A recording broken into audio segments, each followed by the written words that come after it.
Hello hello दर्शन नमस्ते। आजको यात्रा हाम्रो चाहिँ गुर्बाकोटदेखि सुर्खेतसम्मको लागि हो। यो रोडको धेरै तारिफ गरेको सुनिएको थियो। देख्न सक्नुहुन्छ हामी चाहिँ आज छिन्चु जाजरकोट वाला रोडबाट छैनौँ। आज चाहिँ हामी गुर्बाकोट यता भेडाबारीबाट अनि गुमी हुँदै सुर्खेत जाने रोडमा छौँ। देख्न सक्नुहुन्छ यो रोडको मैले सकेसम्म दृश्यहरू कैद गर्न कोसिस गरिरहेको छु। यो रोडमा हिँडिरहेकोलाई त सबैलाई थाहा होला, तर यो रोडमा नहिँड्नु भएको, बयान मात्रै सुन्नु भएकोहरूलाई मैले चाहिँ देखाउने कोसिस गरिरहेको छु। भिडियोलाई चाहिँ अन्तिमसम्म हेर्नुहोला। जे जस्तो देख्नुहुन्छ उस्तै प्रतिक्रिया पनि छोड्न नभुल्नुहोला। एकदमै मलाई चाहिँ रमाइलो लागिरहेको छ। यो पहिलोचोटि यात्रा गर्दैछु यो रोडबाट। जतिको सुनेको थिएँ तारिफहरू मलाई राम्रो लाग्यो होइन। देख्न सक्नुहुन्छ एकदमै हामी चाहिँ गुमी आइपुग्यौँ। भिडियो चाहिँ अलिअलि स्पिडमा बनाएर छोटो मिठो बनाउन खोजिरहेको छु। देख्न सक्नुहुन्छ हामी चाहिँ फेरि गुमीबाट अगाडि बढ्दैछौँ। जे होस् राम्रो पिच रहेछ, बाटो पनि राम्रो रहेछ, एकदमै खुसी लागिरहेको छ। अन्तिमसम्म हेर्दै जानु होला, अझै रमाइला रमाइला दृश्यहरू देख्न पाइनेछ। बाटो एकदमै राम्रो छ।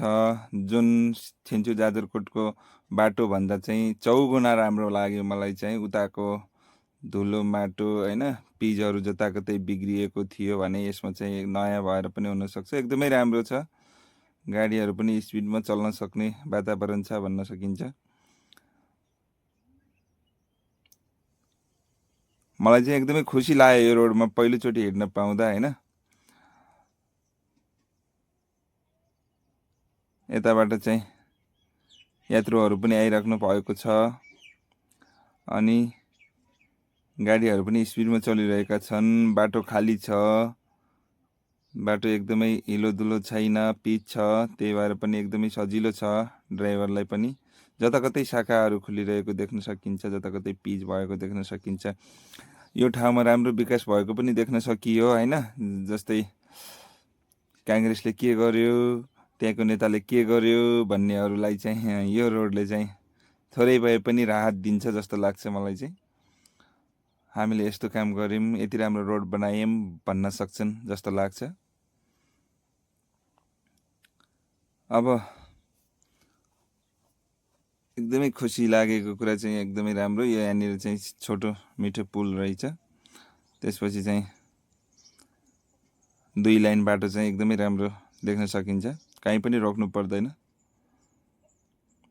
यसपछि अगाडिको दृश्यहरू झन् एकदमै राम्रो छ। जङ्गलको बाटो होइन, जताकतै हरियाली,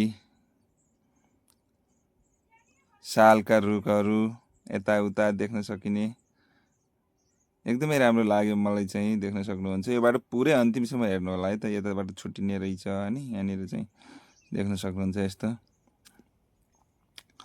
भिडियो चाहिँ एकदमै लामो थियो होइन, तर पनि मैले अलि छुट्याउने कोसिस गरेको थिएँ। त्यही पनि हाम्रो अन्तिमसम्म जानु होला, हामी सुर्खेतसम्मै पुगेको भिडियो देखाउने कोसिस गरिरहेको छु।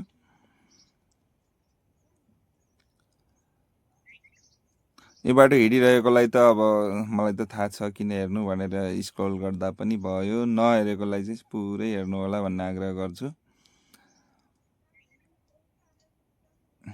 एकदमै हामी कहाँ छौँ भन्ने देखाउँदो रहेछ होइन। जसरी हामी अन्तयात्रा गर्दाखेरि आफ्नै नेपालमा, आफ्नै सिम्तामा, धुलो माटोमा होइन, गिरियाबल भएको बाटोमा तल माथि गद्रेङ गुर्दुङ गरेको मान्छेहरू सर पिचमा हिँड्न पाउँदा एकदमै साह्रै राम्रो अनुभूति हुँदो रहेछ।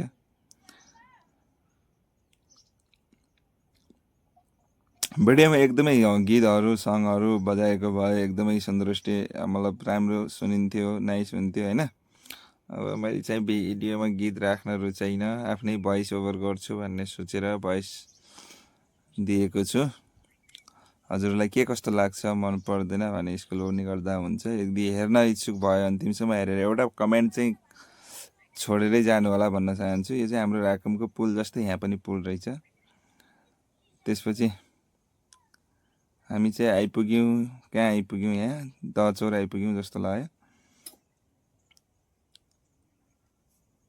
एकदमै मजा आइरहेको छ, देख्न सक्नुहुन्छ। हजुरहरूले यो भिडियो कहाँ कहाँबाट हेर्नु भएको छ, आफू देश परदेश होइन, जुनसुकै ठाउँबाट पनि हेर्दै हुनुहुन्छ भने आफू भएको ठाउँको नाम उल्लेख गरिदिनु होला कमेन्ट बक्समा गएर। म चाहिँ यो ठाउँबाट हेरिरहेको छु हजुरको भिडियो। राम्रो लाग्छ भने राम्रो प्रतिक्रिया दिनु होला, नराम्रो लाग्छ भने चाहिँ नराम्रै प्रतिक्रिया दिँदा पनि हुन्छ, मलाई त केही फरक पर्दैन होइन, तर दिन चाहिँ दिने होला। अब हामी चाहिँ सुर्खेतको नजिकै आइपुगेका छौँ, देख्न सक्नुहुन्छ, गएकोलाई त थाहा होला। यो चाहिँ हाम्रो पुरानै रोड हो, पिच भएर मात्रै एकदमै सुन्दर असल भएको छ। नत्र यो रोडमा म पहिला यता चोल्पा हुँदै घुमी झरेर सुर्खेत गएको थिएँ योभन्दा 10 वर्ष अगाडि। तर आजभोलि चाहिँ पुरै पिच भएको कारणले यो रोड चाहिँ एकदमै राम्रो, सर्टकट, छिटो भएको रहेछ। देख्न सक्नुहुन्छ हामी अब सुर्खेतको नजिकै आइपुगेका छौँ, धुलाइपीठ नजिकै आउँदैछौँ। एकदमै हरियाली छाएको छ, एकदमै गर्मी सिजनमा पनि यहाँको शीतलता प्रदान भइरहेको छ, हावा चिसो चिसो।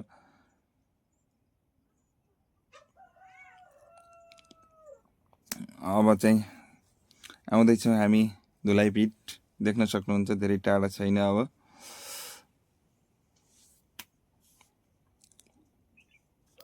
लास्टमा भिडियो हेरिदिनु हुने सबैलाई धेरै धेरै धन्यवाद छ होइन, हजुरप्रति धेरै नतमस्तक छु भन्न चाहन्छु। यसरी नै आगामीमा पनि मेरा भिडियोहरू साथ सपोर्ट गरिदिनु होला, हेरिदिनु होला होइन। मैले पनि हजुरहरू पनि यसै भिडियो बनाउने काम गर्नुहुन्छ भने मैले पनि साथ सपोर्ट गर्नेछु, फलो गर्नु होला, म फलो ब्याक दिनेछु। यसरी नै अब चाहिँ हामी धुलाइपीठ नजिकै आइपुगेका छौँ, देख्न सक्नुहुन्छ। हजुरहरू आएको भए त थाहा पनि पाउन सक्नुहुन्छ। ल अब धुलाइपीठ बजार आएको छ। अब चाहिँ हामी लागियो पुरानै रोड भेटिएको छ। अब हामी चाहिँ सिधै हाइवेतर्फ, अब चाहिँ धुलाइपीठ टु सुर्खेत मङ्गलगढीसम्म, देख्न सक्नुहुन्छ। अब भिडियो चाहिँ सायद अब छुट्टिँदै गएको छ, यहाँदेखि उता त सबैले पनि देख्नु भएको छ। यो भिडियो चाहिँ अब हामी सायद अन्तिम गर्छौँ होला, तर पनि अहिलेसम्म जतिले पनि यो भिडियो हेरेर साथ दिनुभएको छ उहाँहरूलाई धेरै धेरै धन्यवाद दिन चाहन्छु। फेरि पनि अर्को भिडियोमा भेटौँला भन्ने बाचाका साथ सबैबाट छुटिन्छु। हस्त, नमस्ते।